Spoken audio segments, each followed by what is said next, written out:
Yeah.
Good evening, everyone. We get ready to start today our part 6, I believe it is. Part 6 of the origin of things. It's going to be a continuation from last week. Every week as we just continue adding on. And for those here and those that's online, we want to open up. We're going to open up with prayer. Open up with prayer. Dear Father in heaven, we come before you, Lord, thanking you for your grace and for your mercy. And we pray that you be with us this evening as we go deeper into the origin of things. And we're working our way, Lord, down through many words and phrases and different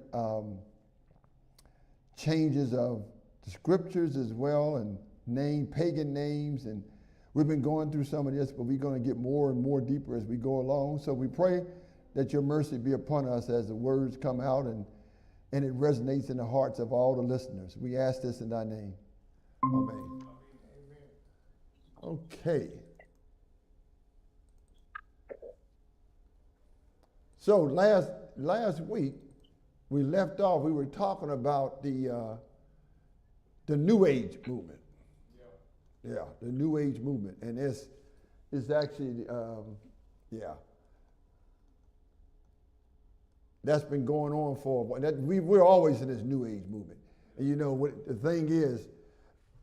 The main thing dealing with the New Age movement is that not you, but anybody can find their own way to the Almighty. You got your own path. You can create your own path, basically. Whatever way is feasible for you, that's the path you can go.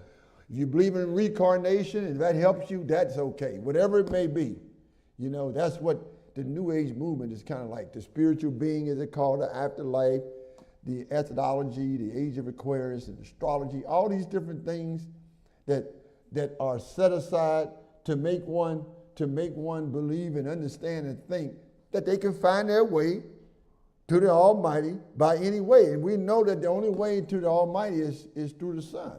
Yep. No name given amongst men whereby we must be saved. So we start here.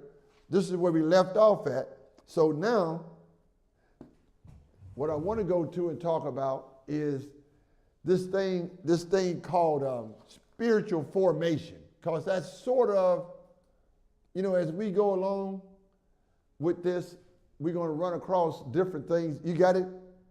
Oh, there you go. So spiritual formation, that's the new term. That's kind of, well, it ain't a new term, but it's been around for 10, 15 years or so, that terminology.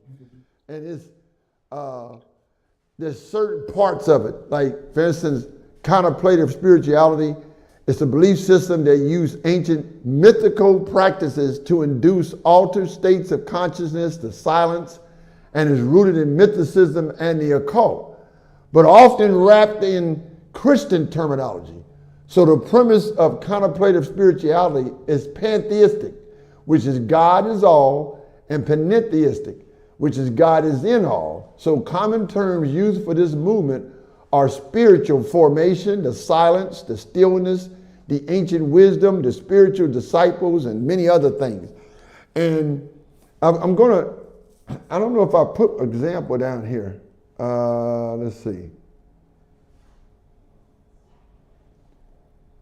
Yeah, okay, spiritual formation, a movement that has provided a platform and a channel through which contemplative prayer is entering the church. So there's contemplative prayer going on in the church.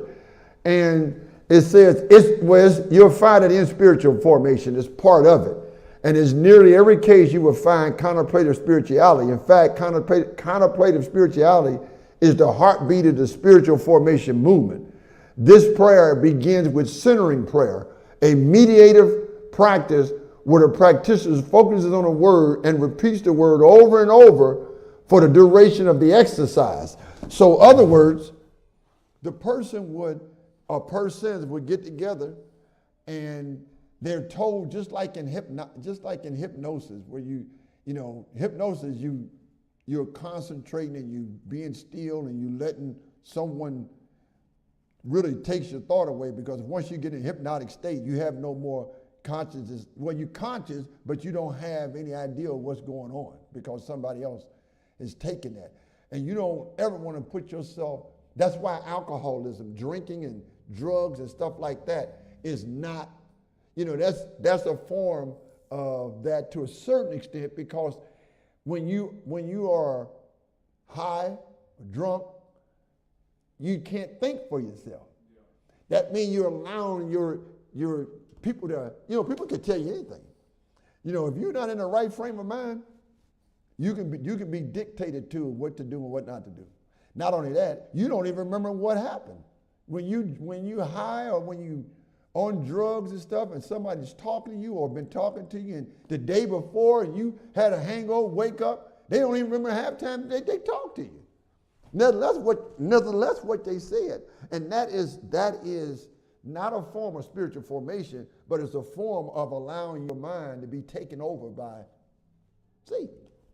You just opening the door. You going to say something, Melvin? I was going to say that you're more willing to do certain things that you might not have done in your right mind. Right, that you would not have done in your right mind. So what they do is in the centering prayers, they would get together in like a group, and then a person would be told more so or less, if you want to have that connectivity to a higher power, you just stop for a minute, focus on one word, close your eyes, focus on one word, keep repeating that word over and over and over and over again, and supposedly this is supposed to get you so focused off get your mind off the outer world, everything out, and just kind of channel you toward the supremacy of the Almighty. That's what it's supposed to do, right? It's all mythicism, though. That's what it's supposed to do. It's supposed to get you in that frame of mind where it's just between you and the Lord. So the purpose is to clear one's mind of the outside concern that God's voice may be more easily heard after the centering prayer. The practitioner is to sit still and listen for direct guidance from Elohim and feel his presence. That's what they do. Sit there or stand, whatever they're doing. Focus on a word. They told a word to say. This is one way of doing it. Focus on a word to say. Repeat that word over and over and over again. And supposedly it's supposed to take away all the outside stuff. And your mind is then focused on the Almighty. Then he can talk to you then. See? Where is that at in the scripture? Let's go to the scriptures here now. Now, before I go to the scriptures, I want to say something. Somebody reminded me today, and I know I've said this many times before, but not on this study here.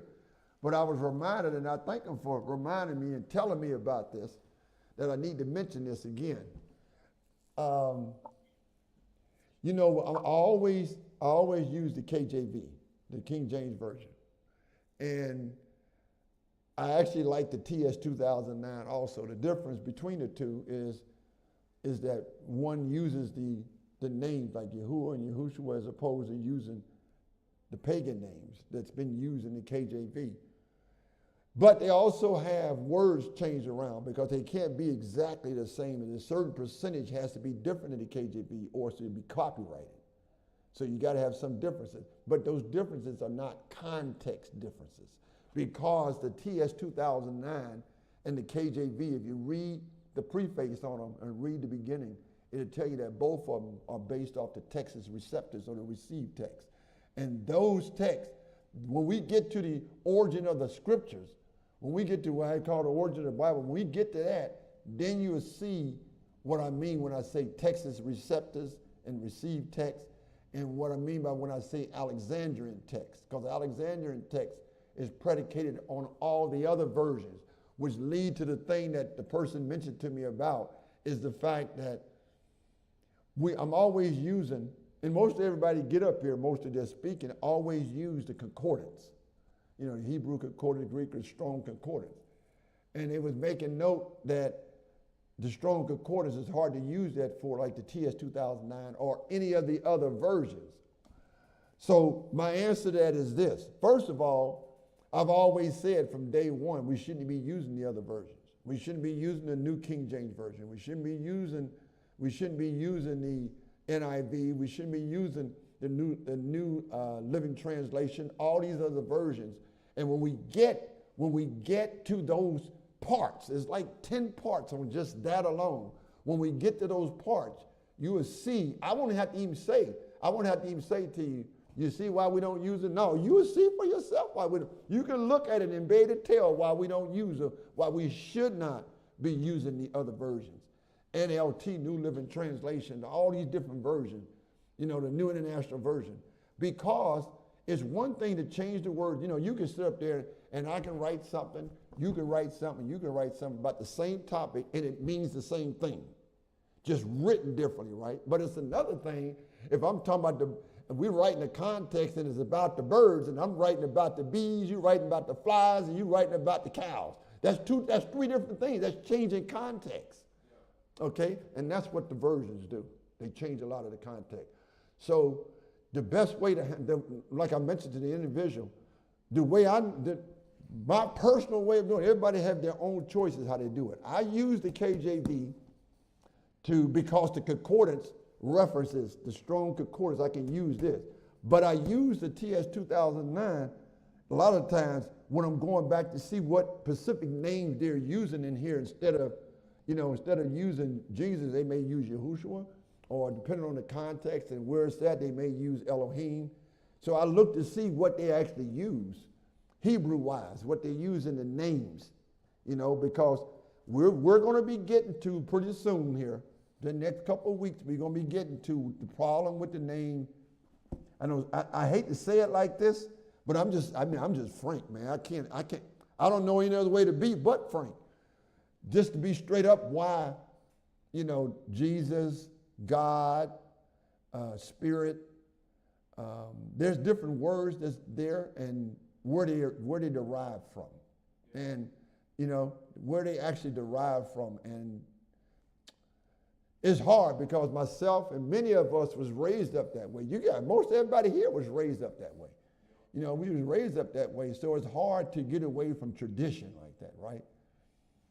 But if we're going to do his will, and we want to follow him from point A to point Z, then there's going to be things that's going to be unpleasant for us.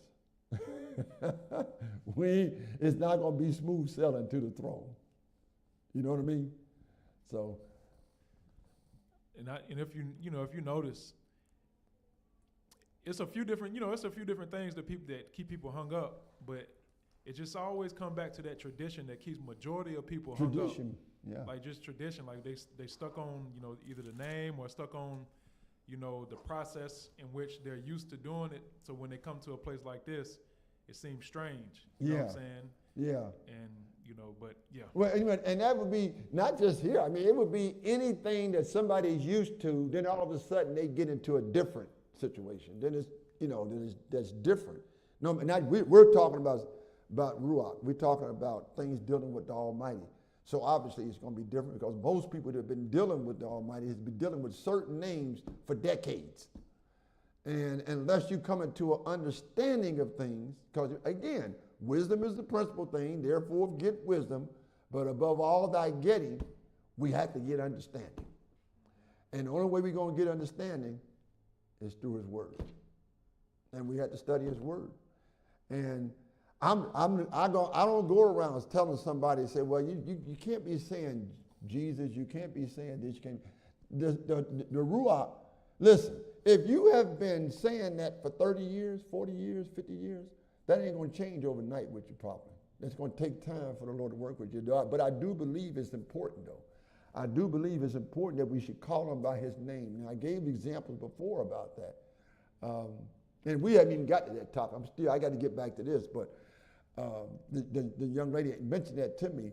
But it's important to understand, ourselves, when we're born, we're given a name. And that's the name we carry. If it's in English, we carry that particular name. Yes, I understand that China or Japan may call James different in that country. That's understanding. The same thing because they got different languages. But my problem is when we have these names that's being changed and they're representing paganism. That is where I got a big problem at. And we're going to talk, I don't know if we're not going to get to it today, but I got just words in general that's not necessarily tied into pagan words that's in the scriptures, but just everyday words you hear people say. Just in general that's pagan, that's paganistic, and not even necessarily paganistic. It just is more of just traditional things that we say that we don't even know why we say it because everybody else say it. We never looked into why we say certain things. When you're raised up a certain way. You're raised up however you're taught. You don't validate everything you've been taught as you get older. You should, but as you get older, we should be validating things that we understand. I just talked to a young lady that last night.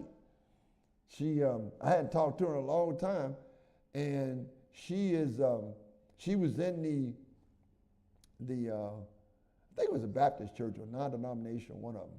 She was in there. But then, I don't know, things happened, and she wound up going back to Islam. So she went from Christianity, as she called it, back to Islam, and that's where she's at right now. We had a long conversation about that, but she said her daughter, who's 21, I believe, 31, she's more than Christians, and she's looking for a home more so, because she's at home and she don't go out to any, but she studies every day. And like I told her, there's a reason why the Lord allow us to come in contact with each other. That's another word. That's another word we're going to get to. The word, I'm going to mention it to you, but we probably won't get to it till next week. The word luck. There's no such word as that, luck. Okay? But that's, I don't believe in that. And the scriptures don't validate the word luck. Everything, there's a purpose under the sun. But anyway, we'll get to some of that though. But what I wanted to do is look at, remember I was telling you what they do with this spiritual formation in the contemplative spirituality, the contemplative prayer, is they pray, they center themselves in a certain spot, and they repeat words of a single word or two words over and over and over again. And this is supposed to free their mind from all outside interferences and get them in a direct connection with the Almighty. That's what contemplative prayer is supposed to be. That's what it's supposed to be. But what do the scripture says about that? It say over in, somebody go to Matthew chapter 6 and look at verse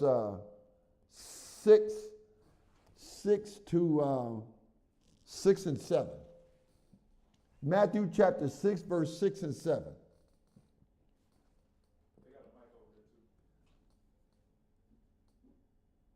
Okay.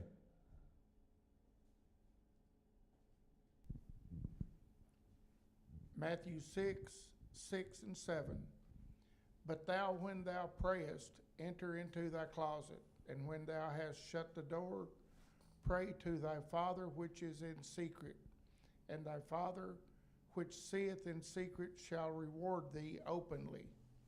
But when ye pray, use not vain repetitions, as the heathen do, for they think that they shall be heard for their much speaking. You catch it there? Vain repetition.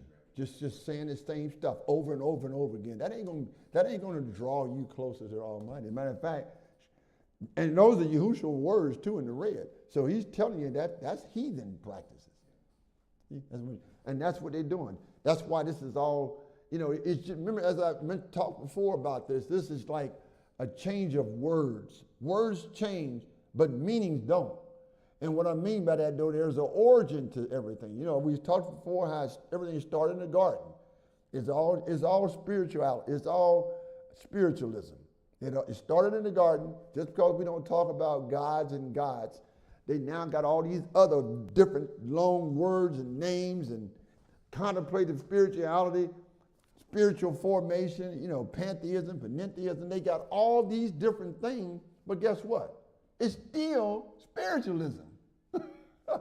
And people don't seem to understand that. It's still the same thing. When you take everything going on now and take it all the way back, it's all about the dead and the living communicating. That's what it's all about. Satan wants us to believe that. You can go to the next one.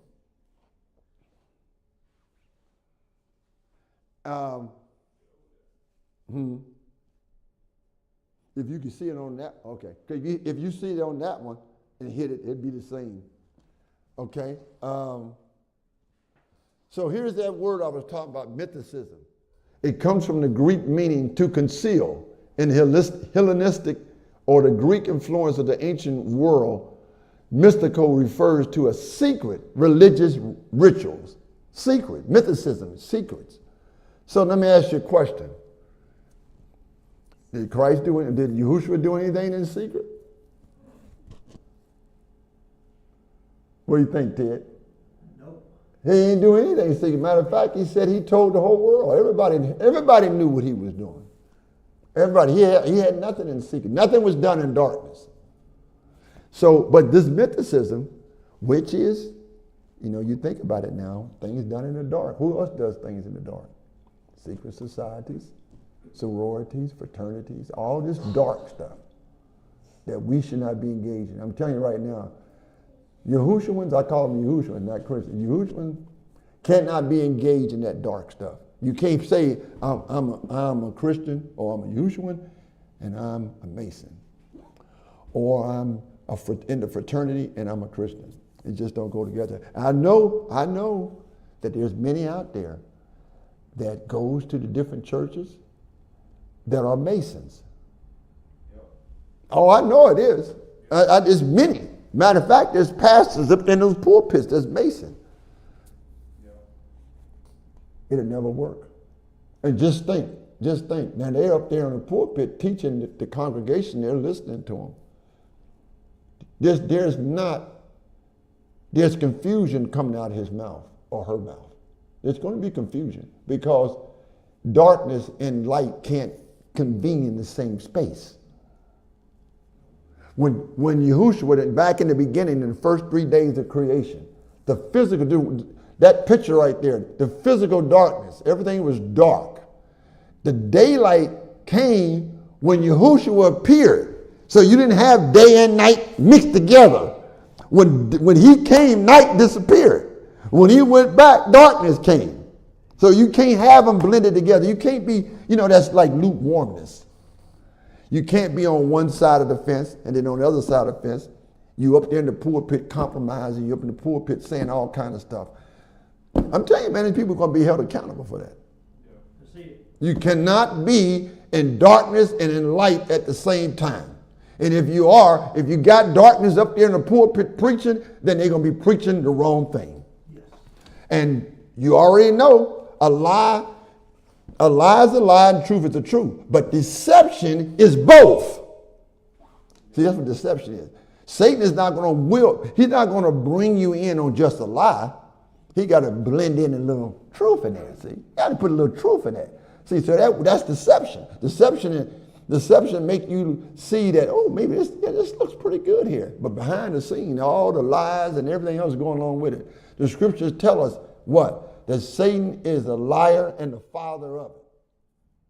Scriptures tell us that.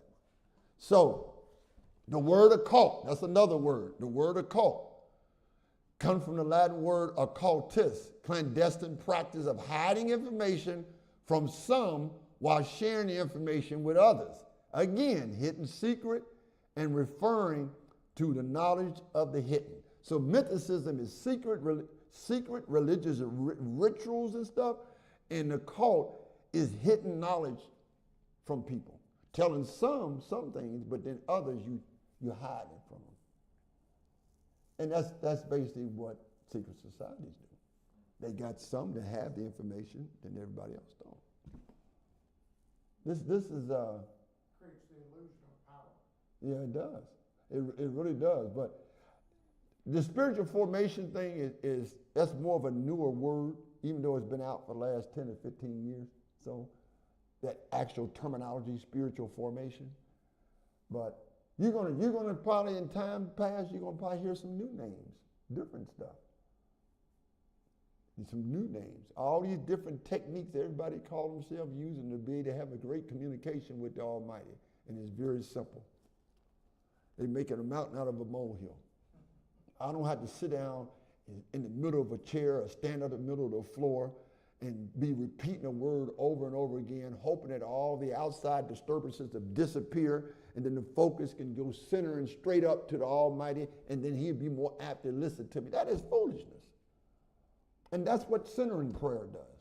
Supposed to do. So, anyway, leave that and go to the next one.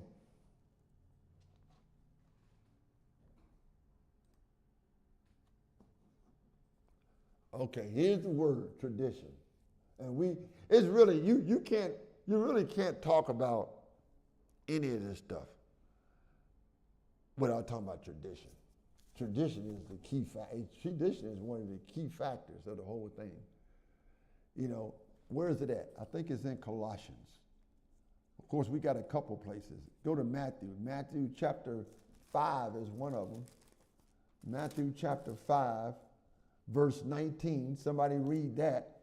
And I think I want to say Colossians 2:18 or 2:4. Let me see, Colossians. It might not be Colossians. Let's see.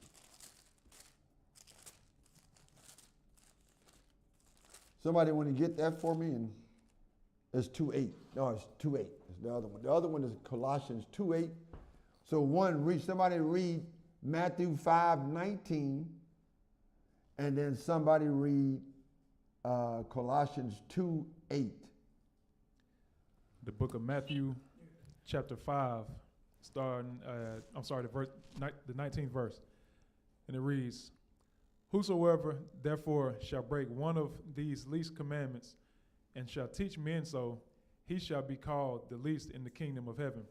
But whosoever shall do and teach them, the same shall be called great in the kingdom of heaven." Okay, now read Colossians 2:8. You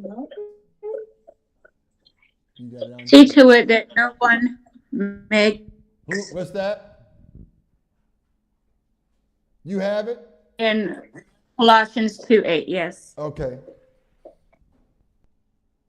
See to it that no one makes a prey of you through philosophy and empty deceit, according to the tradition of men, according to the elementary matters of the world, and not according to Messiah. Okay. That's in the TS 2009?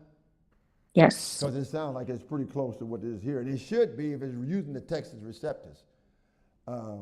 These different texts should not be changing context.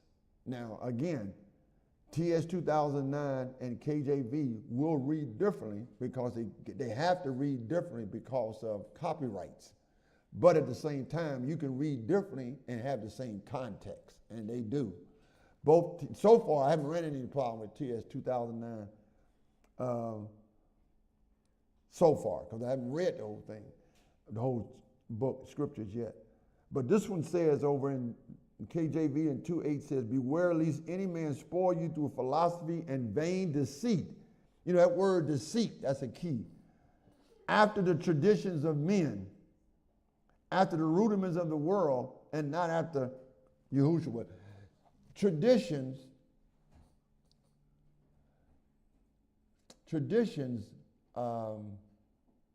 is going to cause a lot to lose their salvation. Many people are going to lose their salvation off tradition. It's one thing that we, when you go to Acts 17:30, it says at the time of this ignorance God winked at, but now it's time for everybody everywhere to repent, it says, okay? There's a point of time that we have to, I think Lisa mentioned it this week. She mentioned it at 7 when she said there's one time we're all going to have to grow up. There's a time where we're going to have to move forward in our thinking. We can't just stay. The Lord is not a the Lord is not a stagnated Elohim. He's not just a standstill Almighty. You know what I mean? He just. Why do we think that he gives us a little something, the little bit that we have, then he stops right there, and then we just go ahead and run with it and figure we're going to run ourselves right into the gates. We're going to run ourselves out of the gate where we're going to run because the Lord is not accepting, and I say this all the time, he's not accepting, according to Hosea 4:6, not accepting intentional ignorance. Not accepting us day after day, saying, I'm okay where I'm at. I feel like I'm worshiping the Almighty. I feel like I'm this. I feel like I'm doing that. See, whenever the I come in, you're in trouble. Amen. Every time I come in, you're in trouble. You're in trouble. So that's it. You got a problem. So this tradition is the big thing. Everything we're talking about from here to the end of this study tradition plays a role. Even when we start talking about reading, because some people that's online may be reading other versions. Even after saying all that stuff I just said, because tradition, they used to using that. Many people say, you know, it's easier to read. I've heard that many times. I've heard guys that's supposed to be preachers for 20 and 30 years tell me that they use the KJV to do their own study, but they use the other versions when they're dealing with the public. That makes absolutely no sense to me. Either way, if you did it either way, it doesn't make any sense. But that's what he said. And they both these guys, these people that deal with a lot of people, both agree that they're from the Texas Receptors, but they both say that the New King James Version is from the Texas Receptors. And it's not. And I sent them examples that it's not part of the Texas Receptor. I just showed them examples. I sent it to them. And guess what? I never heard back from them, either one of them. So, you know, that was pretty easy. All you got to do is, see, my thing is, the scriptures speak for themselves. You ain't got to argue about anything. That's why we shouldn't be debating about scriptures, right? I mean, it's pretty self-explanatory. All you got to do is, you telling me that you believe that the Texas Receptors is the right text. It's the right text for the KJV. It's the right one. So if you're saying that, why are you using the other version? Well, they say, well, they use New King James Version because it's from the same Texas Receptors. No, it's from the Alexandrian text, and I try to let them know that's where it's from. But I'm just saying it's for the benefit of those who use these other versions. We're not going to be getting to these other versions for a while, but it's going to be important for people to listen to this when we talk about this, because I'm telling you, context is everything. Context is everything. You know, man, there are some texts in the KJV that when you go to the NIV or the New Living Translation or the NSB or any of these versions, I mean, they totally change the text around. I mean, it's so much. It's really, you know, it's amazing to me that the Lord even allowed him to do that. But see, everybody, the Lord allows this stuff to happen because he wants us to make choices. He ain't make it easy for it like he did with Adam and Eve in the garden. He didn't just make it easy for them, didn't put the tree of the knowledge of good and evil. He did not put that tree in there. He didn't make it easy for them. He put it there. You know, he put it there. So when you go there, it's there. You'll see it, but don't touch it and don't eat out of it. We shouldn't be touching these other versions. Yes.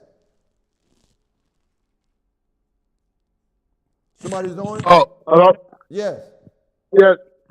I remember me and a friend were telling the pastor about NIV, and the answer we got were, oh, they're flaws in all of them. And, you know, it's a pastor should be saying stuff like that, but that's what it was said. What did he say? What did you say? Remember we had a conversation a long time ago, and me and a friend were addressing a pastor, you know, about the NIV, and he let us tell us whether, oh, there are flaws in, you know, in all of them. Oh, yeah.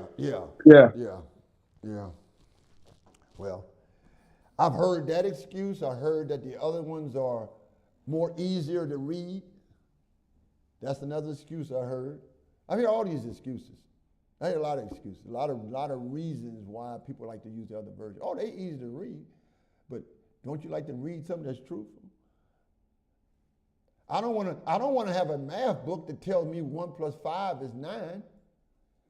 And I don't want to enjoy that book, huh? As you read it, it becomes easier to understand too. You're absolutely true. Nobody, say it on the mic so they can hear you. You're absolutely correct. But hold it in, yeah. No, I was saying though, as you read it, you notice it does become a lot easier to understand when you're reading. Right, it actually does. But you got to take time to read, right? Again, I'm not going to go out there and get some math book that's supposed to be teaching me math, and it's adding up numbers, multiplying numbers, dividing numbers, all incorrect. And I'm saying, oh, but it's a good book. I mean, it's everything's in order. It looks nice, but it don't have truth in it though. I don't want that book. Same thing here, and this is way more important than some math book. You know? So if they got this thing all messed, now listen, again, when we get to these versions and all this stuff, I'm gonna show you where Satan himself, he's trying to twist up the Lord's words. Oh my goodness. You know how sometimes you kind of eager to want to get to it? I know I got a ways to go. Boy, I want to start talking about something that's so bad because I know it's causing conflict with many people because I know they hear it all the time. The NIV, I don't know, the last 2 or 3 years, I know it was the number 1 selling Bible. It was the number 1 selling. KJV was number 3. Even though KJV has sold more books than any book ever sold, overall, all the years, it's sold more. But right now, the last 4 or 5 years or so, the NIV was the number 1 selling book. So, anyway, moving along. Tradition. Okay, next one. I just read Colossians 2:8. Beware at least, well, one of you already, you read it, Andre, didn't you? Colossians 2:8. You read it? Okay, Colossians 2:8. Beware lest any man spoil you through philosophy and vain deceit. No, it was the lady the lady that came through read it. I had it. Okay. Keisha, you read Colossians 2:8? Yes, I did. Okay. All right. So beware lest any man spoil you through philosophy and vain deceit, after the tradition of men, after the rudiments of the world, and not after Yahushua. So the theme is we don't want to fall into the enemy's traps. All this stuff we're talking about are all traps of the enemy. Everything we're talking about, no matter what it is, whether you're talking about mythicism, again, whether you're talking about pantheism, whether you're talking about panentheism, whether you're talking about the occult, whether you're talking about spiritual formation, whether you're talking about the New Age movement, all that stuff is all part of spiritualism, which all that stuff stems back to the garden. It's just name changes throughout history, but it's the same thing. Satan, listen, keep this in mind, everybody. Satan is the created. He's not a creator, which means that he's an imitator, he's a counterfeit. You all keep that in mind. Everything that Satan does is no original. The only originality he has is sin. Bringing sin into this world. I give him credit for that. That's it. He's the origin of sin. That's about it. Other than that, there's nothing else that he's the origin of. Because the Lord is the creator. He's the one that created that firmament and called it his handiwork. He's the one that created that. He's the one that put all those animals and all that stuff on the land and the fish of the sea and everything. Satan had nothing to do with that. He's a created being. That's all he is, just like the rest of it, just created being. Okay. So here's some of the key. There's nothing new under the sun, which we know. Key is all this stuff we're talking about, dealing with all this mess. It's lying and fables and stories and white tales, as they call them. See, all those terminologies I'm using is just terminology. It doesn't make what it is different. In other words, a lie, some people go around saying fables, some go around and say the white lies, some go around and say stories. It's still a lie. Scriptures tell us in Proverbs 12:22, lying lips are abomination to the Lord, but they that deal truly are his delight. So lying, period. They don't say white lies is lying. You don't say stories. When we was raising up, we used to say, we couldn't even use that word lie. I couldn't tell my mother this person lied. I said, she told a story. I had to do with growing up. I couldn't use the word lie. Lie was like a curse word to my mother and grandmother, man. I'd be over there picking up my lips somewhere.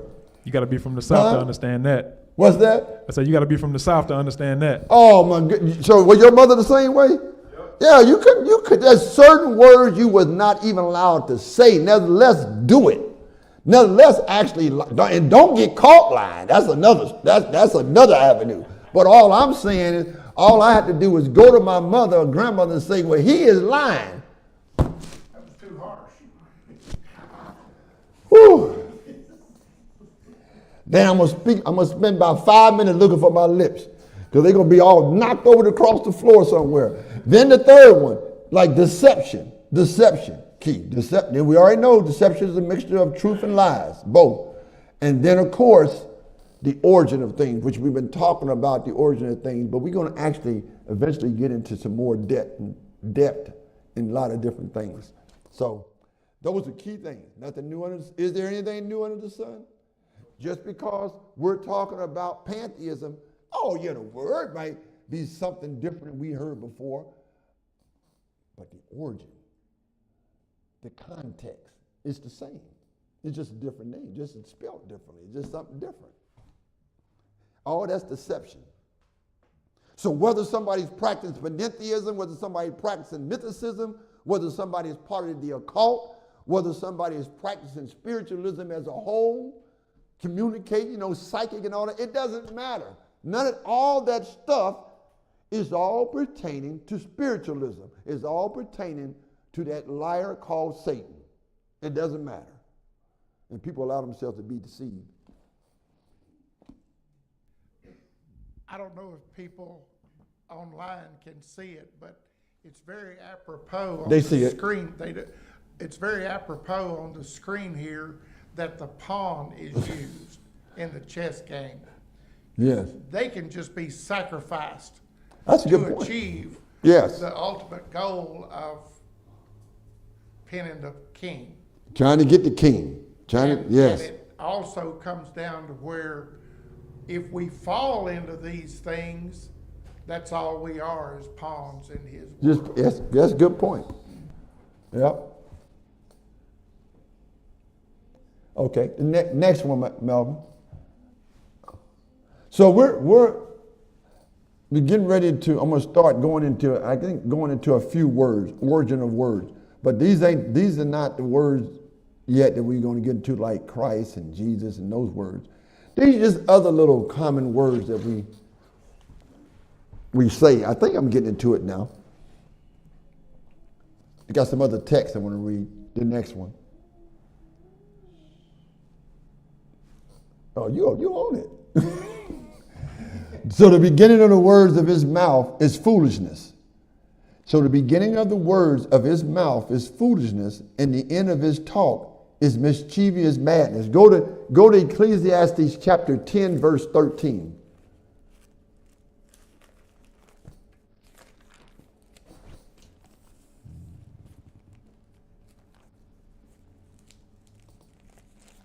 Ecclesiastes chapter 10, verse 13.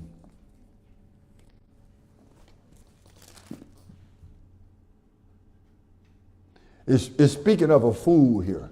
F-O-O-L. That's what it's speaking of. When you read the previous verse, chapter 10, verse 12, the words of a wise man's mouth are gracious, but the lips of a fool will swallow up himself. So the beginning of the words of his mouth of a foolish person is foolishness, and the end of his talk is mischievous madness. Then you go to the next one, Colossians 4:6. What we should be doing. Let our speech be always with grace, seasoned with salt, that ye may know how ye ought to answer every man. That's Colossians 4:6. We should know how we should answer every person that we're talking to. How to give an answer. And you can't give an answer to anything if you ain't studying. We're not studying. It's going to be hard to give anybody an answer. In order to remember something, that means you have to put it up there. So once you put it up there, you ask the Almighty to keep it up there. You keep on studying and studying and studying. And you'd be surprised how the Lord can move you. Okay, here's our first word. This is not a biblical word, scripture word. I just want to go through some few words, just example of some words that we that we go through and talk about. I'm sure some of you all have used these words before. Have used the next one, Melvin. I'm sure some of you all have. You all used that word genius before? Yeah. You know how they talk about genius, right? Yeah. Got an IQ of 160, IQ of 170, and all this kind of stuff. Okay. So genius is a word with a long and complicated history, as this information from the Oxford English Dictionary shows. In Latin, the word usually meant the tutelary god, small g, or attendant spirit allotted to every person at his birth to govern his fortunes and determines his character, and finally to conduct him out of the world. In later Latin, it often meant a demon or spiritual being in general. And that's the word we use a lot of. I've used that word before, genius. You've used that word. I'm just saying, everyday words or words you use sometimes, you'd be surprised the origin of these words. Where these words come from. This specific word here, genius, is based off of God, small g. You know, wherever we talk about small g, you know, we're talking about paganism.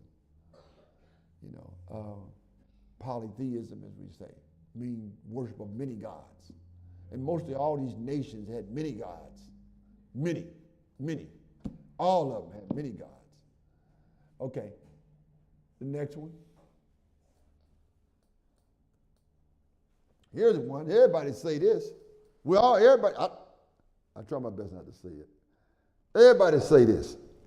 Everybody call their children little goats. Yep. Do it on a no, you do it. You call them little baby goats. Everybody do that. They consciously do that. See, in the scriptures, the word kid is used approximately 43 times, which each reference is to a goat. The first recording of the word is in Genesis 37:31. Kid, according to the Hebrew translation of the word, gittai, means a young male goat. The extended meaning of the word kid to represent child was first recorded as slang in 1599 AD. That's the 16th century. Established in English informal usage by 1840 AD. This is an example of the word which its original meaning from the Bible, from the scripture, has been changed. People don't, whatever, I guarantee you that the people in the scripture was not going around telling you go get the little goat. I'm sure they didn't say that. I cannot see Jeremiah running around there talking about, did you get the little goat? Did you get the kid?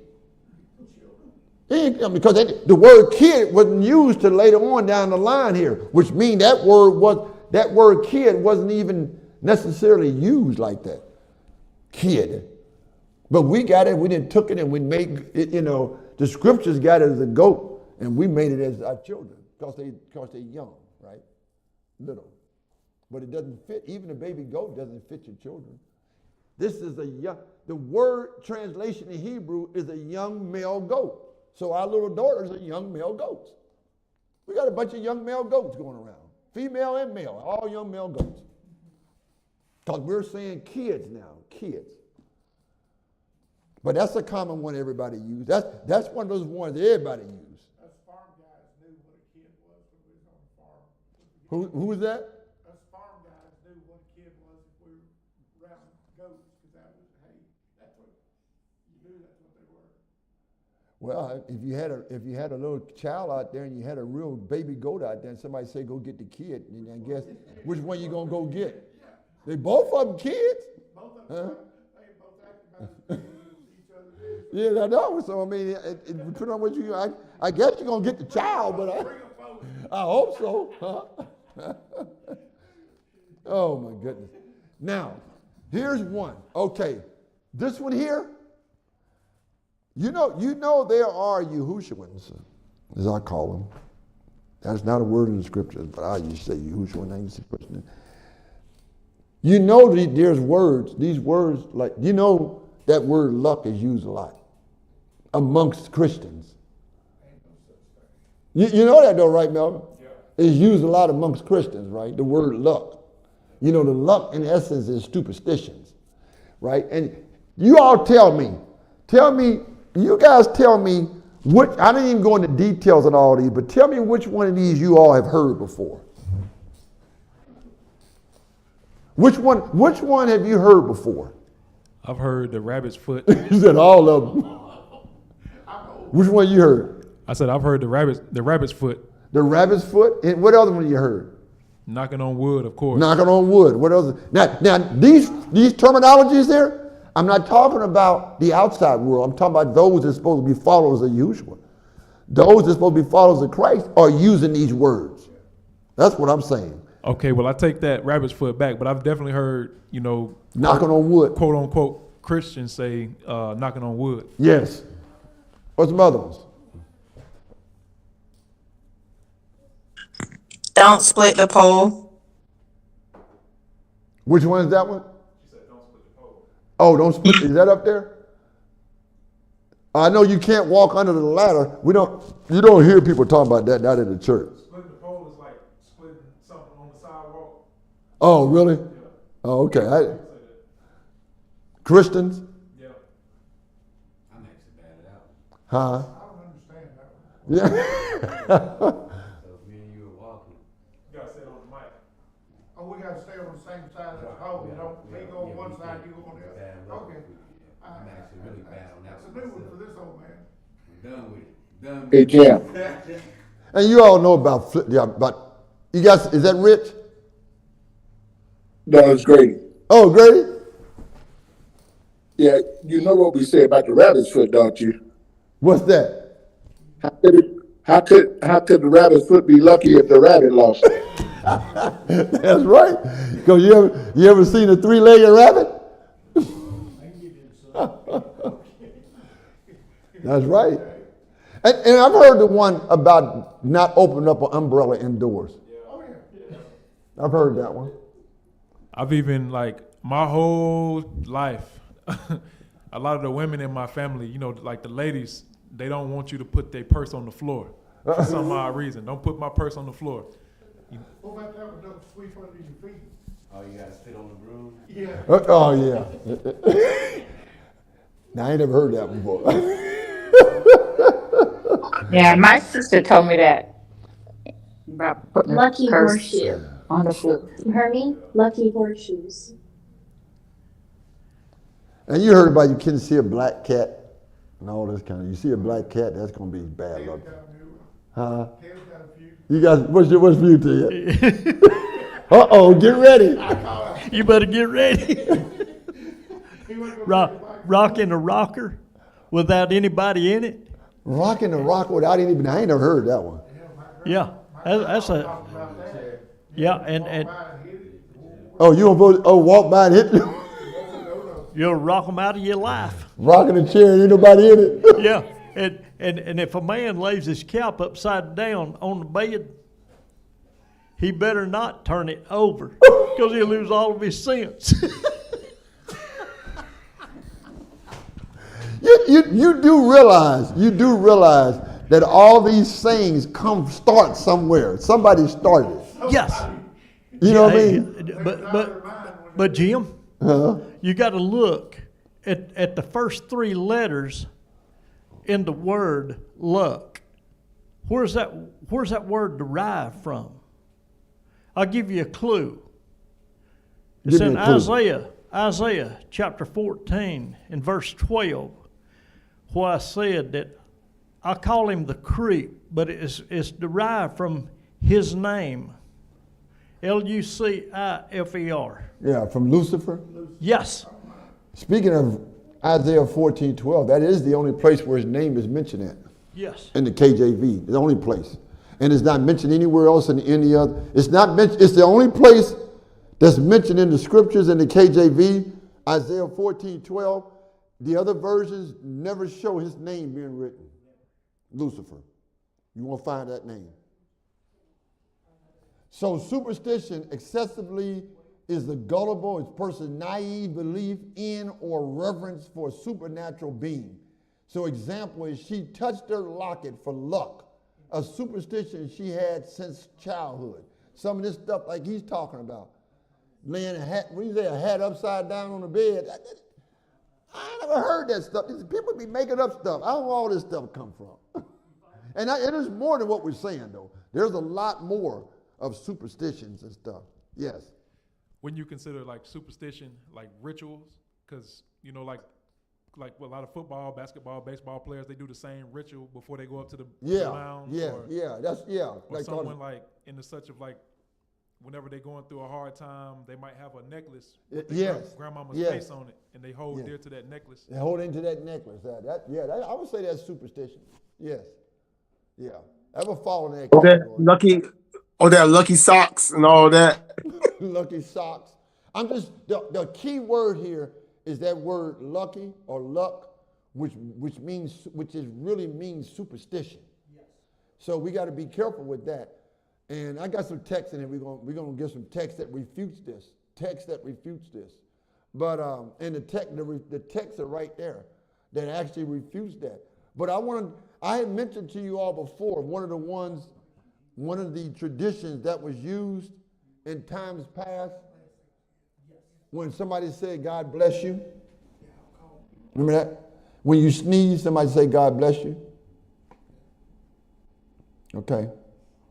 For centuries, man believed that life's essence, the soul, resided in the head and that a sneeze could accidentally expel the vital force.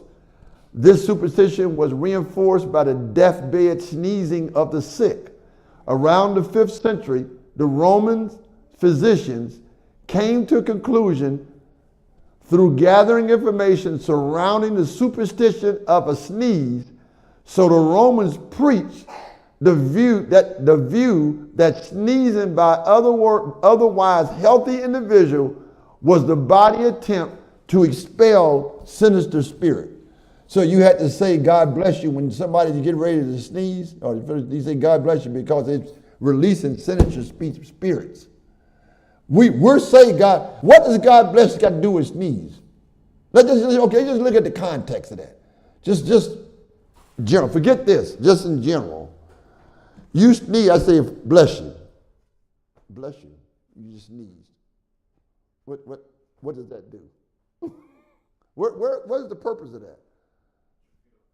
Y'all looking at me, ain't nobody saying it. Because you trying to figure. So y'all start sneezing. I say God bless you or bless you.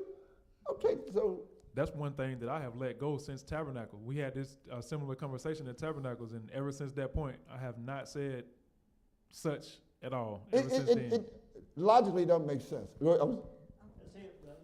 The story that I heard that goes with God bless you when you sneeze. When you sneeze, your spirit left your body temporarily, and you said God bless you so that it would come back in. Oh, that's the first time I heard that one. Woo. That it comes back in. Either way it goes, what does it have to do with the Ruach? Huh? It don't leave. I was always told that people said it because when you sneeze, your heart stops. I've heard that saying. I heard that before. And to me, that makes sense. I've heard that before. I don't know. Anybody here that got any medical background know anything about that? I've heard it before. I've heard that before. But that's not that's not the origin of it. Maybe they came to an understanding of that. If that's true, somebody Google that. See if somebody Google that. And Okay. The heart is an involuntary muscle in our body. We can't consciously make it stop. And that makes sense. That makes sense too. In essence, between every beat of the heart, there's a pause. There's a pause, right. But it's an involuntary muscle. It's just like breathing. You can't choke yourself to death, because the minute you choke yourself and you pass out and you turn loose of your neck, your body starts breathing again. That's a good point. Somebody Google that though. Look that up. But the heart is an involuntary. Yeah. I know that. I think it was Javi Daniel that I guess senior that made the point about a blessing in general. You know, from Catholicism, you being sprinkled with, I believe it's pig's blood. I But don't I'm- know. I'm- I don't know about that one. Yeah. But I looked it up and it says your heart doesn't stop, but the rhythm is thrown off. The next beat is delayed. and you know what make, you know, and see that right there is the same as like a prolapse valve. When your heart's got a different rhythm, it's not a regular constant beat, because your wife, she has like a prolapse valve where it may beat and then it's not the same like that. It may beat and then stop and beat. You know, it's inconsistent. Pause, you know, but it ain't stopping. What we would call stop. Stop means you're done. Yes. That's what I thought. I always thought stopping your heart stopping you through. That's what I always thought.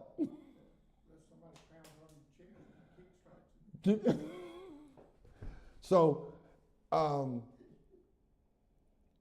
when I did the research on this one here, I didn't find that one about the heart stopping, even though I've heard people say that before, though. I have heard people say that. I've always, for years, always heard the one about when you sneeze, it's like, you know, because you notice is back then, you was on your deathbed when you sneezed. So anybody that's sneezing, they looked at it as if the person has got some kind of health issue. So when they start sneezing, that means it's that evil spirit. The reason why you're sick is because the evil spirit, I guess, and it's coming out of you, so you got to say, bless you, and do something with it. I don't know what you do with it. So I'm just saying, that's it. It's a sinister spirit. So the thing is, so forget about what it's used for. What does God bless got to do with that? That's what I'm still trying to figure out. Bless you. See, I'm saying we get into a track of saying things sometimes because a lot of other people say it. People say it. You know, people say things. You know, you round people, you raised up, and that's what they say. That's what we say. Go to Ecclesiastes chapter 1. And we've read these verses many times before. We've read these verses many times before, but Ecclesiastes chapter 1, verse 9 and 10 says, the thing that have been, it is that which shall be, and that which is done is that which shall be done, and there is no new thing under the sun. Is there anything wherein it may be said, see, this was luck? You see that? You see that in the text? You see that this was luck. No, it was new. It has been already of old time, which was before us. So everything that happens, there's a reason for everything happening. It's not luck. If you go over there to chapter 3 of Ecclesiastes, and look what it says there's a time for. It says to everything, not some things, Kara, that's a season for. Some things are luck. It don't say that. It says to everything there is a season. Everything. There's a time for every purpose under the heaven. A time to be born, a time to die, a time to plant, a time to pluck up that which is planted, a time to kill and a time to heal, a time to break down and a time to build up, a time to weep and a time to laugh, a time to moan and a time to dance, a time to cast away stones and a time to gather stones together, a time to embrace and a time to refrain from embracing, a time to get and a time to lose, a time to keep and a time to cast away, a time to rend and a time to sow, a time to keep silence and a time to speak, a time to love and a time to hate, a time of war and a time of peace. Everything. There's nothing new under the sun. Everything that happens to us, if somebody hurt themselves, it wasn't because this lucky charm they're walking around with. You know, that's another thing. That's a word I don't think I put up here. Is that word charm? That's another one. Go and dig. Go and get time. Look at that word up. Charm. C-H-A-R-M. I don't think I used that one. That's another one of the words. So those texts right there refute luck. I just think that as we grow in Yahushua, as we grow more and more, and we want to be more like him, I think our character, the words we say, the words we do, we would start being molded toward him. And we would get away from some of the things that we said and did before. I'm telling you. Like Melvin, you mentioned about which one's the one? It wasn't luck. Which was it? Luck? Which one the one you say you stopped saying? God bless you. God bless you. You know, the word the bless you, and I never really said kids. I never really said kids, but there's other things I said, like that word genius. You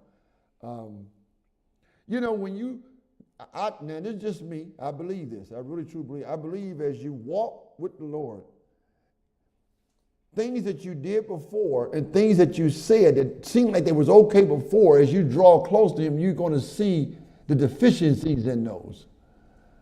You know, you're going to, just like in your case, bless you. So, well, that was something stopped a long time ago. Luck. And I don't never use that word, thank the Lord, but I've used other words before. We all have different words, different things that we use. We got to get out. And I think as we get closer and closer and walking more with the Almighty, we're going to be steered away from those things. I think, and that's including not just the doings, but that's also including the words, things that we say. I really believe that. Because I have never really I never in here really heard anybody say the word luck. If they did, it went by me. I don't remember hearing anybody say, saying the word luck. That's in here right now. So some of these words I haven't heard people in here say. But I've heard people that call themselves Christians say it though. You know. Okay, go to the next one. And it's moral luck. This person named Elmer Letterman, he said, luck is what happens when preparation meet opportunity. I've heard that. You heard that? Yeah. Preparation meet opportunity. So the chance happening of fortunate or adverse events fortune. They met one day out of pure luck. Different examples of the word which has become part of our culture without us recognizing what we are saying. You all see those words? Anybody remember those words? Have seen those phrases used before? I've seen tough luck, good luck, blind luck, beginner's luck, lucky, bad luck, best of luck, out of luck, plain luck. I ain't heard really lady luck or worse luck. Luck into a hard luck. I ain't pure luck. If you gamble much, you'd hear lady luck. Huh? I said if you was into gambling, you'd hear lady luck. Lady luck? No, I haven't, yeah. Rotten luck, I've heard that one. Lucky dog, wish me luck. So, all those are common words I've heard, again, Christians saying these words. Not people that don't know, but Christians saying these words. My thing about this is that we as the people of the Almighty Elohim is not concerned about this, and they should be. I don't think we want our language, we don't want our speech to be something out of touch with what the Lord wants us to know and have and say.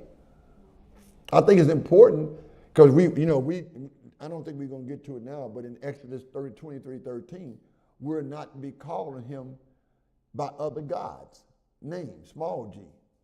He had a problem with that, calling them other names. I don't know. When you look at the prophets and you look at the apostles and you look at their walk and you look at their books, these books that they wrote, and you look at the judges and some of these books, all of them, all the scriptures is written. You don't see slang speech in their talk. If you think about it, a lot of the stuff a lot of things we say come out of the scripture, though. There's some things, like, for example, you all remember the words handwriting on the wall? That came from the scriptures. When was the handwriting on the wall? Anybody remember? Handwriting on the wall? Daniel chapter 5. Daniel chapter 5. You want to give us a brief of that, Richard? Hold on.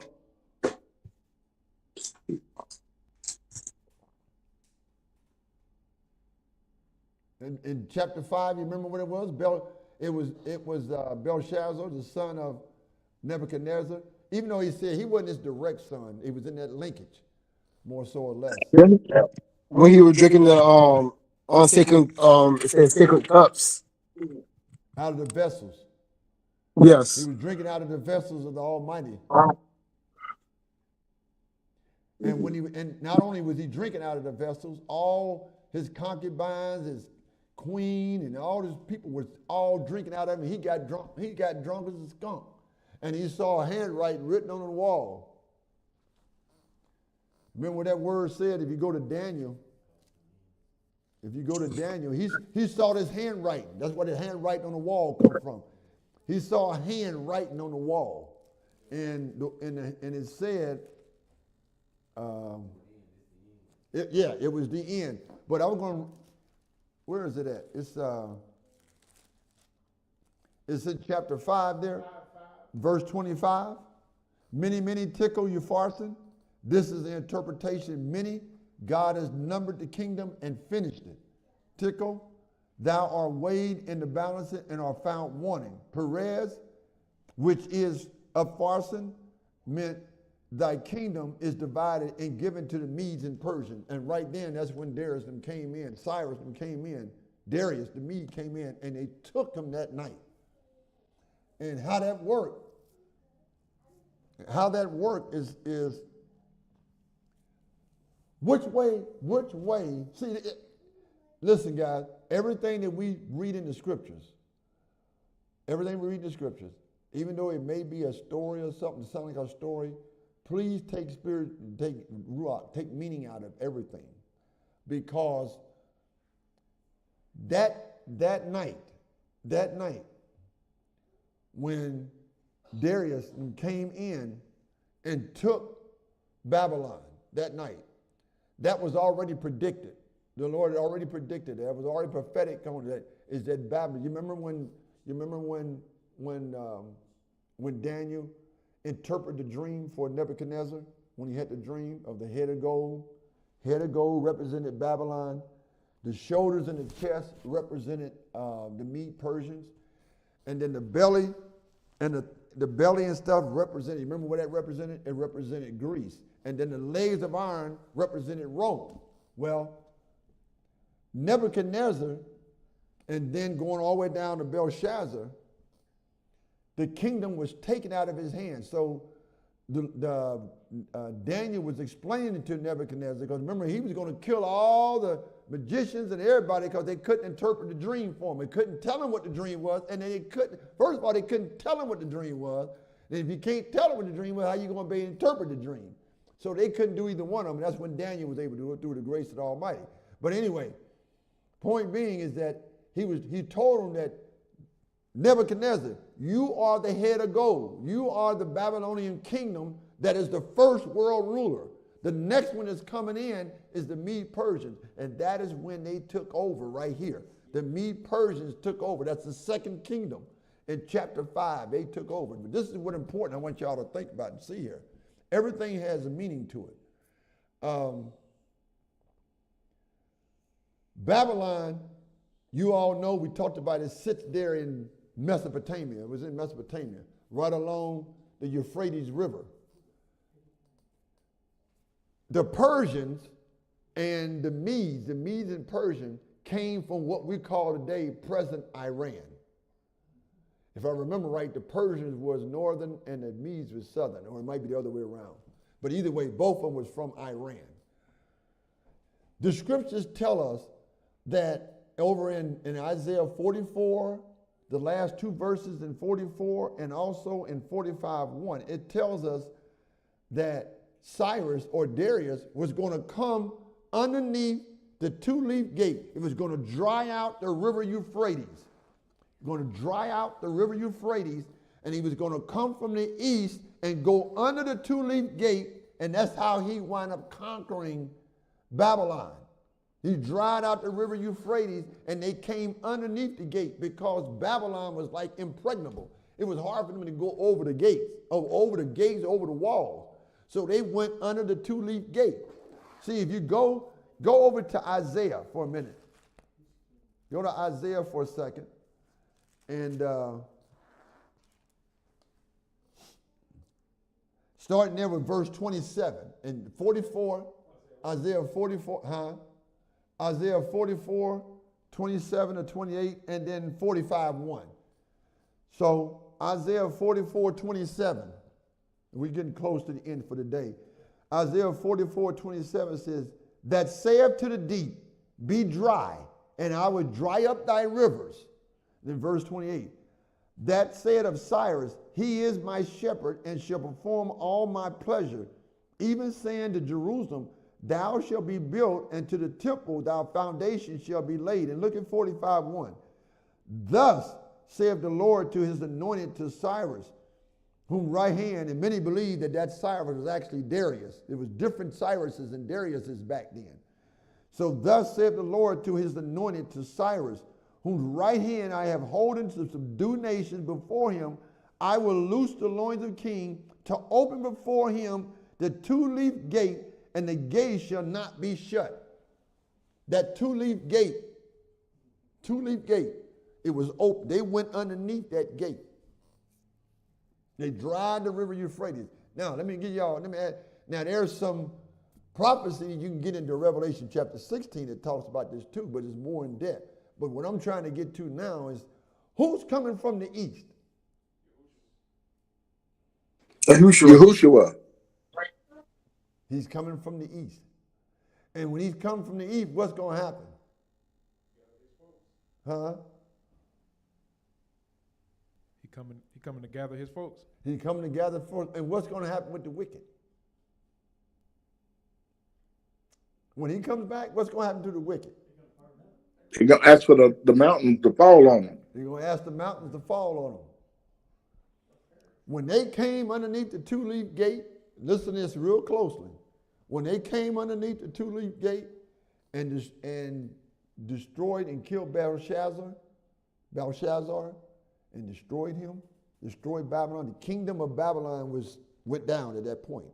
And now Cyrus and Darius and Artaxerxes over in Ezra and Nehemiah, they're now the ones that gave the permission to start rebuilding the temple. See, Ezra and Nehemiah, they rebuilt the temple that was destroyed by Babylon that came in 2 Chronicles 36, when it talks about how they came in and destroyed Jerusalem and took some back prisoners, destroyed many, and then left some to farm the land out there, the poor. That's what they did. So they came in, destroyed it, but left some. But then at the same time, when Yahushua comes back, there will be some left. The remnant. He come to get the remnant. You know what a remnant is, right? Scripture tells us there's only going to be a remnant. The remnant are those that do what? Keep the commandments and have the They can't hear you tell you about the mic, huh? So what's the remnant? To proclaim the word of God. The ones who keep the commandments of God and have the testimonies of Jesus Christ. Revelation 12:17. So when he comes back, he's coming from the east. And he's destroying all the kings and all these out here. Revelation 19, coming on that white horse.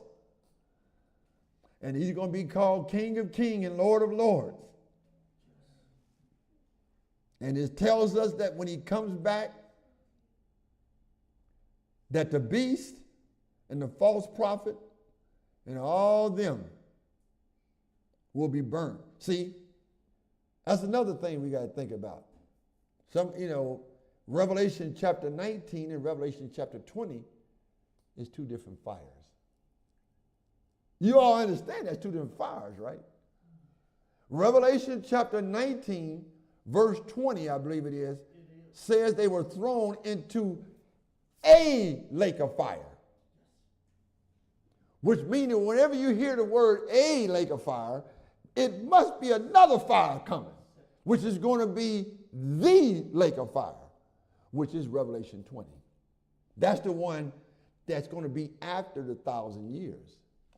See, after the 1,000 years, the dragon, who is who? Who is the dragon? Satan. Then the beast of Revelation 13, which is the papacy and all that. then the false prophet, all those who decided in their mind they were going to follow this wicked stuff, all of them are going to be cast into the lake of fire. They're going to be resurrected after 1,000 years and thrown into the lake of fire. But Revelation 19, when Christ comes back on his white horse, they're going to be thrown into a lake of fire. And when they get burnt then 1,000 years later, they're going to be thrown into the lake of fire. Those are two different fires. The lake of fire and a lake of fire. Let us don't think for 1 minute that this earth, when this earth started to, man, this thing started to come down, there's going to be fires. This world's going to be in trouble, man. All you got to do is go to Revelation 18. This world is going to be in serious trouble. You think all this turmoil is going to hit this place and there ain't going to be no fires? This world going to be in trouble. It's coming. It's coming. It's just a matter of time. It's just a matter of time. We got You got a question in the chat. Yes. On YouTube, Miss Brenda Brown said, what would be the proper response if someone says to you, good luck, ? Normally, I normally respond that I don't believe in luck. I believe in blessings from Yahuwah. That was Brenda? So her question is, what would be the response? I guess it really depends on how they say it. I say it like that only because, you know, you can be talking to a little, like a child. They say, is she talking about an adult? Okay. So if a dog come in and say good luck, sometimes, you know what though, and I'll be honest with you, sometimes people say things that I don't say anything. And Okay. the reason why I don't sometimes is because the scriptures tell us there's a time for everything under the sun, right? And if I'm not impressed by the Ruach to say anything, then I won't. But now if I'm impressed, see, we gotta let the Lord lead everything. All our efforts and our guidance, we gotta be ready. It says be ready to give an answer, right? But if we're gonna be ready to give an answer, we gotta let that answer be what Ruach gives us, right? So when I go to approach somebody and somebody say, man, I had some good luck today. Now, I'm thinking about it because it hit me when he said luck, because it does strike. It struck. But now the question is, am I going to say something to him? And it depends on what the Lord impressed upon me to do. Sometimes you don't have to say anything. What did Yahushua do when he was putting all these thorns in his head and spat on him? What did the scripture say he did? He ain't say a mumbling word. That's all I got to tell you. Sometimes you ain't got to say nothing. She responded, she said, okay, I was thinking the next time I hear one of these superstitions, I could just be quiet, and you are right, that I should follow the lead of the Ruach HaKodesh. And you know what about that? I'm going to tell you something about that. And that could be different with different people. So you go to one person that says that, and the Almighty may oppress you a different way with that person. This other person may say the same thing, and the Lord may tell you, look, go with me over to the book of James. Go to the book of James for a minute.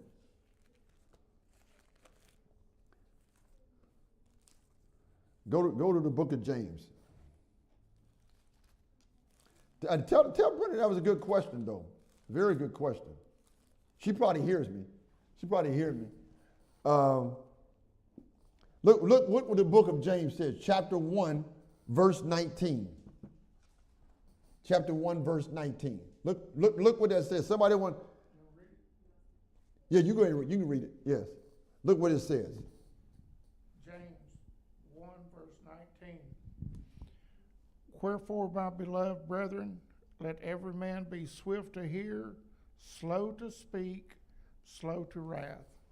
Everything that comes in, everything that somebody brings to you don't have to come out. You don't have to bring. You don't have to be on the attack on every time somebody says something that's against what thus said the Lord. It's all dependent upon how the Ruach move you. That's what you got to do. That's what you do. What I would be concerned about, what I'd be concerned about personally, is if somebody approaches you and says something, and the Ruach is telling you to say something and you don't. That's the thing that would be troublesome to me. That I should be troubled with that night or that day when that situation is finished and the person walks away and I didn't fulfill what the Lord wanted me to do. That is what I should be concerned about. That right there should be troublesome to me. That should bother. If that didn't bother me, then I have a problem. Then there's a problem. There's a problem. Because we want to be reproved by the Ruach. We want to be able to do, if you do something wrong, it's something inside of you say, go and apologize. Or go and do this, or go and do that. If you go out there and take everything out of the bank and don't have any problem spending like you made the money from your own job and there's no big problem or nothing, I'd be concerned about that. If you're a thief and you steal and you lie and you do all that stuff and that doesn't bother you, that's a troublesome spirit, man. Or ruach. That's very troublesome right there. Yeah. I would be concerned about that. The last slide, number 66, because this will be the last one on luck. Philippians 4:19 says, but my Elohim shall supply all your need according to his riches and glory by Yahushua. Also read, I said here, read Joshua 1:8. Y'all can write that down. We won't read it now. Joshua 1:8, James 1:25, and 2 Peter 1:4. So the providence of Elohim is more than able to match and exceed the luck of the world. Now unto him that is able to do exceedingly abundantly above all that we ask or think, according to the power that worketh in us. He is able to do whatever he wants to do. Believe me, it is not luck. When you got up this morning, that wasn't luck. That wasn't just by chance. You know, when things happen in your life, it ain't no because something you did. See, because that's another problem with the word luck. The word luck makes it appear like you had an effort in that, because when I say, you know, I had this rabbit's foot, and that rabbit's foot gave me luck, that means I did something, right? I had a rabbit's foot in my hand. That's what made everything change. That's another problem with luck. It makes it seem like you have to do something to promote whatever is good is happening to you, instead of giving it to who it needs to go to. Oh yeah, that's dangerous, man. In a way, that's Yahuwah showing you grace, because you giving the praise and the thanks to something else other than him. Other than him. He still for that time, he might have let the situation go the way you wanted it to go. And he's showing you grace just by letting that happen. Yeah, letting it happen. You know, I still think, and we're finished for the night. I still think, I really do think that that the mercy and the grace that he has for all of us is far beyond our imagining, our thoughts. It's far beyond our thoughts. Yeah, it's far beyond our thoughts, because oh man, knowing and unknowing. Other words, seen and unseen. We don't know how many times that we all had almosties, didn't know they were almosties. You know what I'm saying? We didn't know they were almosties. You can rest assured that we all done had some almosties that didn't know it.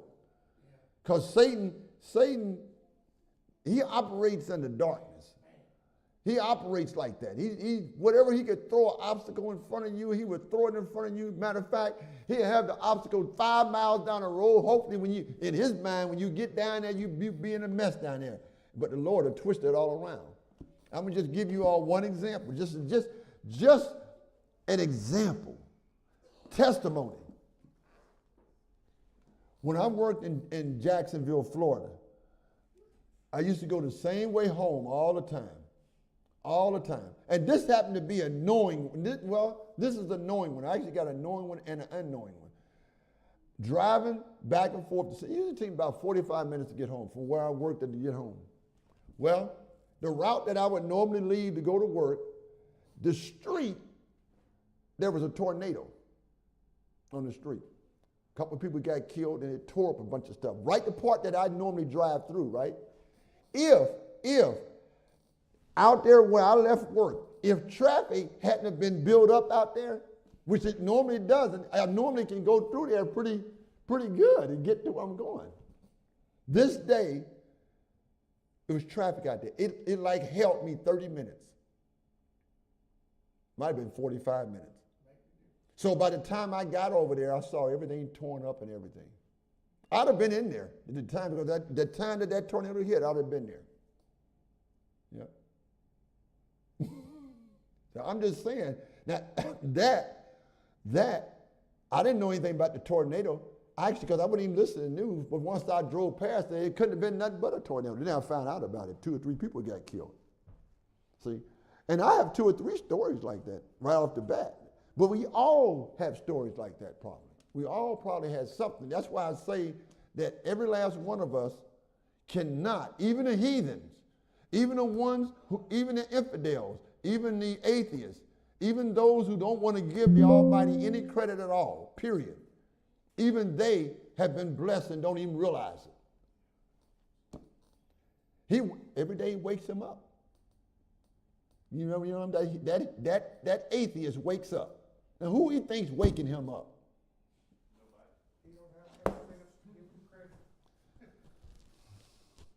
Yeah, it's sad though. It's really kind of sad though when you think of somebody who say they don't believe. Because I don't understand how come you don't believe. That's just troublesome to me. That I don't believe is troublesome. But anyway, somebody want to have closing prayer? I can't see. I saw you raising your hand. She got the mic? You want to give her a mic?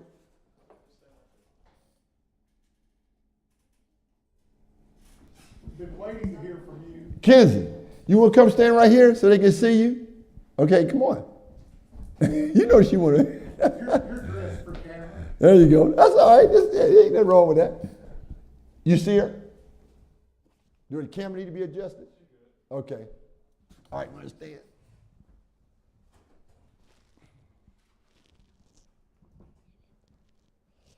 Thank you, Yahuwah. Thank you, Yahuwah, for this night, and I just pray for everyone that's here. Just protect them and just put the Spirit on them, and just put your healing hand on the ones that's on the list. Make sure they feel better so they can come back. And I just pray for everyone that's here. Put the blood of your son, Yahushua HaMashiach's blood. And we love you, we trust you, and we thank you. In Yahushua's name we pray. Amen. Also, we want to pray for Troy and Lisa too, because they're not feeling well today. That's why they're not here, for some of you all to know. So they're not feeling well, but that's why they stayed at home. So